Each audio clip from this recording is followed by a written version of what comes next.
कहानी की शुरुआत होती है माल्टा नाम के एक आइलैंड से। इस आइलैंड पर एक ग्रुप का राज चलता था जिसका लीडर था बुबालो नाम का एक आदमी। माल्टा के लोग उसे भगवान की तरह पूजते थे। पूरे माल्टा पर उसी का कानून चलता था। एक दिन अचानक किसी ने बुबालो के कमरे में घुसकर उसे मारने की कोशिश की, पर वो कामयाब नहीं रहा। अब बुबालो जल्द से जल्द इस हमलावर को पकड़ना चाहता था, लेकिन जब उसका आदमी हमलावर का पता नहीं लगा पाया तो बुबालो ने गुस्से में अपने आदमी को ही मार डाला। फिर बुबालो की बहन एना ने उसे यूकी नाम की एक जापानी लड़की की तस्वीर दिखाई, जिसे लेडी डेथ के नाम से भी जाना जाता था। एना को शक था कि ये लड़की ही वो हमलावर थी जो अमेरिका के कहने पर बुबालो को मारने आई थी। तब बुबालो ने अपने सभी आदमियों को लेडी डेथ को पकड़कर लाने को कहा। इसके बाद हम लॉस एंजलिस शहर में जीरो और ब्रैंडन नाम के दो सरकारी जासूसों को देखते हैं। ब्रैंडन बंदूक चलाने में एकदम माहिर था और जीरो लड़ाई में दुश्मनों की हड्डी बसली एक कर देता। आज उन्हें उनके बॉस रॉबर्ट ने खास मीटिंग के लिए बुलाया। रॉबर्ट अक्सर उन्हें काफी खतरनाक मिशंस पर भेजता था और इस बार रॉबर्ट ने उन्हें माल्टा जाकर लेडी डेथ को सुरक्षित बाहर लाने का मिशन सौंपा। लेडी डेथ इन दोनों की बहुत अच्छी दोस्त भी थी। रॉबर्ट ने बताया कि वो बुबालो को मारने के मिशन पर गई थी,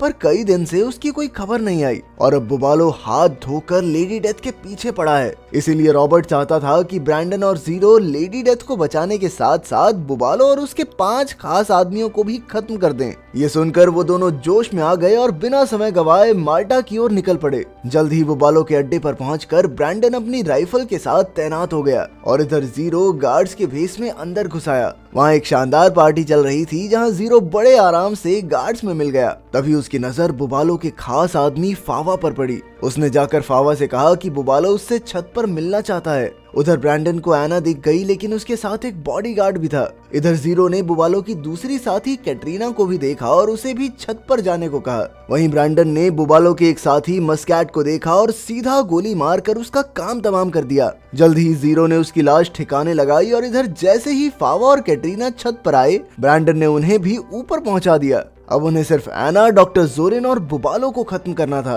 अब ब्रैंडन ने जमीन पर गोली चलाकर एना के बॉडीगार्ड का ध्यान भटकाया और मौका पाते ही एना को भी गोली मार दी। इधर जीरो डॉक्टर जोरिन का पीछा कर रहा था, पर अचानक से डॉक्टर जोरिन ने उसे देख लिया। अब गोलियां चलने ही वाली थी कि ऐन वक्त पर लेडी डेथ ने बाहर आकर कहा कि डॉक्टर जोरिन उनकी तरफ ही है। अब वो उन दोनों को लेकर तुरंत अड्डे से बाहर निकली और इधर जैसे ही बुबालो अपने श्रद्धालुओं से मिलने आया तो ब्रैंडन ने एक ही गोली से उसका भेजा उड़ा दिया। आखिरकार उनका मिशन खत्म हुआ और फिर ब्रैंडन, जीरो, लेडी डेथ और डॉक्टर जोरिन बीच पर एक सुनसान चर्च में आ गए। जब रॉबर्ट को मिशन पूरा होने की खबर मिली तो वो बेहद खुश हुआ। तब लेडी डेथ ने बताया कि जैसे ही वो बुबालो को मारने वाली थी तभी अचानक पीछे से एना ने उस पर कई गोलियां चला दी। खुशकिस्मती से डॉक्टर जोरिन ने उसे खुफिया जगह पर छुपाकर उसका इलाज किया। असल में जोरिन भी बुबालो से नफरत करता था। आखिरकार सबने जोरिन का शुक्रिया अदा किया और सोने चले गए, पर सुबह उठते ही ब्रैंडन के होश उड़ गए क्योंकि उसकी जीप और जोरिन दोनों ही गायब थे।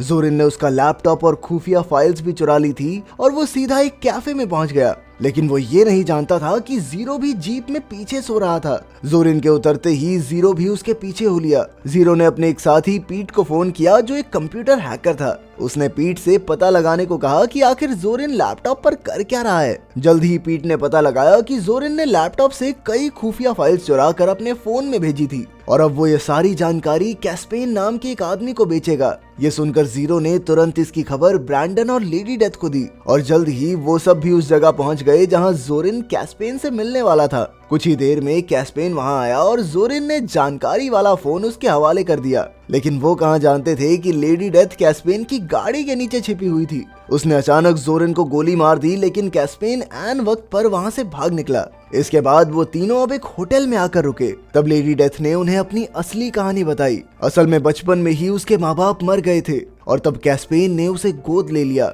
लेकिन उसके 10वें जन्मदिन पर कैस्पेन ने उसे एक अंधेरे कमरे में बंद कर दिया। फिर कई महीनों बाद जब वो बाहर आई तो कैस्पेन ने उसे ट्रेनिंग देकर एक शार्प शूटर बनाया ताकि वो कैस्पेन के दुश्मनों का खात्मा कर सके। उसने 10 साल तक कैस्पेन के लिए काम किया, लेकिन आखिरकार वो तंग आ गई और उसने कैस्पेन को छोड़ने का फैसला किया। उधर कैस्पेन जब अपने घर पहुंचा तो वो एना को वहां देखकर हैरान रह गया। असल में एना ब्रैंडन की गोली से जिंदा बच गई थी। अब एना ने कैस्पेन से पूछा कि उसने जोरिन के साथ बुबालो को धोखा क्यों दिया, साथ ही वो लेडी डेथ को भी पकड़ना चाहती थी। तब कैस्पेन ने उसे बताया कि जोरिन के दिए हुए फोन से वो लेडी डेथ को ट्रैक कर सकते हैं। अब एना ने कैस्पेन से हाथ मिला लिया और वो लेडी डेथ को ढूंढने में जुट गई। आखिरकार एना का एक आदमी लेडी डेथ तक पहुंच ही गया। उस वक्त वो ब्रैंडन और जीरो के साथ खाना खा रही थी। उसने तुरंत लेडी डेथ पर हमला कर दिया, लेकिन उन तीनों ने भी पलटकर तुरंत वार किया, लेकिन वो आदमी किसी तरह बचकर भाग निकला। अब उन तीनों को समझ नहीं आ रहा था कि आखिर ये कौन था। कुछ ही देर में जीरो को पीट का फोन आया और उसने बताया कि एना कैस्पेन के साथ मिलकर लेडी डेथ को ढूंढ रही है।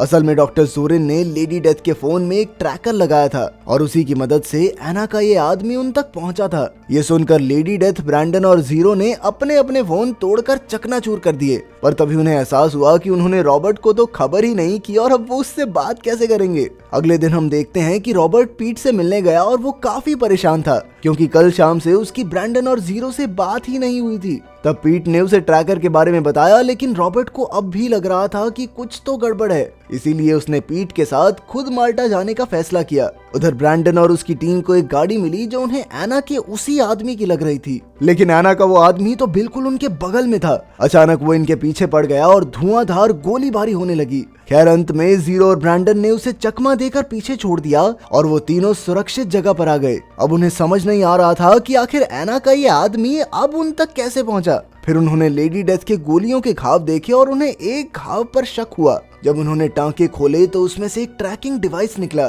तब ये खुलासा होता है कि डॉक्टर जोरिन ने जानबूझकर ये ट्रैकर उसके घाव में डाला था। अब ट्रैकर निकालने के बाद ब्रैंडन ने एना के आदमी को फंसाने का प्लान बनाया। कुछ ही समय में वो आदमी ट्रैकर के पीछे पीछे होटल तक आ पहुंचा, पर जब वो कमरे में गया तो वहाँ कोई नहीं था। तभी अचानक लेडी डेथ और उसकी गैंग ने ताबड़तोड़ गोलियां चलाकर उसका काम तमाम कर दिया। फिर लेडी डेथ ने उसका फोन लेकर कैस्पेन को फोन किया और कहा कि अगर मुझसे कोई दिक्कत है ना तो आमने सामने मिलकर फैसला करे। आखिरकार कैस्पेन मान गया और उन्होंने अगली सुबह पुराने चर्च में मिलने का फैसला किया। अगली सुबह लेडी डेथ भी वहां पहुंच गई और जल्द ही कैस्पेन भी अपनी गाड़ी में आ गया, लेकिन तभी एना और उसकी पूरी टीम ने उन्हें चारों ओर से घेर लिया। इधर ब्रैंडन और जीरो लेडी डेथ पर नजर रखे हुए थे, पर एना ने उन तीनों को पकड़कर बंदी बना लिया। इसके बाद उन्हें बुबालो की हवेली में लाया गया, जहां एना उन्हें खत्म करने ही वाली थी। दूसरी ओर रॉबर्ट और पीट भी अपनी बोट में यहाँ पहुंचने ही वाले थे। रॉबर्ट को पहले से ही थोड़ा आइडिया तो लग गया था कि ब्रैंडन और जीरो खतरे में हैं,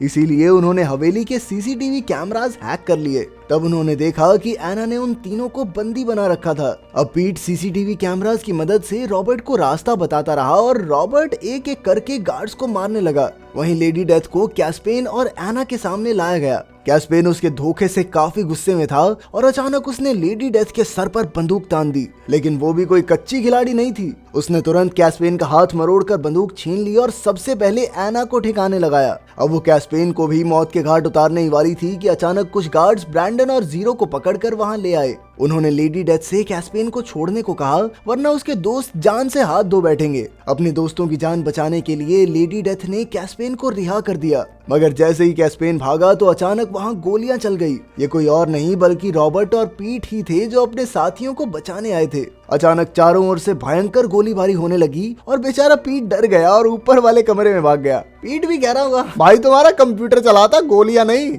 इधर रॉबर्ट अपनी टीम के साथ एक एक करके सभी गार्ड्स को मारता जा रहा था, लेकिन कुछ ही समय में बाहर कई गार्ड्स ने लेडी डेथ को चारों ओर से घेर लिया। वहीं ऊपर अचानक पीट के सामने कैस्पेन आ गया, पर अब कैस्पेन की बंदूक में गोलियां खत्म हो गई थी। आखिरकार पीट ने मौके का फायदा उठाकर कैस्पेन को गोली मारकर घायल कर दिया। बाहर लेडी डेथ ने बड़ी बहादुरी से सभी गार्ड्स का सामना किया, लेकिन जल्द ही गार्ड्स उस पर भारी पड़ने लगे। अब उसकी कहानी खत्म होने ही वाली थी कि ऊपर से जीरो ने मशीन गन से सभी गार्ड्स को भून दिया। इसके बाद वो सब कैस्पेन को ढूंढने गए, पर उसे तो पीट ने पहले ही घायल कर दिया था। उन्होंने इस सब के बारे में पुलिस को खबर की और अमेरिका वापस लौट आए। अगले दिन उन्होंने टीवी पर देखा कि कैस्पेन को पुलिस ने गिरफ्तार कर लिया था। तभी अचानक किसी ने कैस्पेन को गोली मार दी। ये किसी और का नहीं बल्कि लेडी डेथ का ही काम था। असल में वो कैस्पेन से हिसाब चुकता करने के लिए माल्टा में ही रुक गई थी। अगर वीडियो पसंद आई तो लाइक कर देना, चैनल को सब्सक्राइब कर देना। मिलते हैं अगली वीडियो में।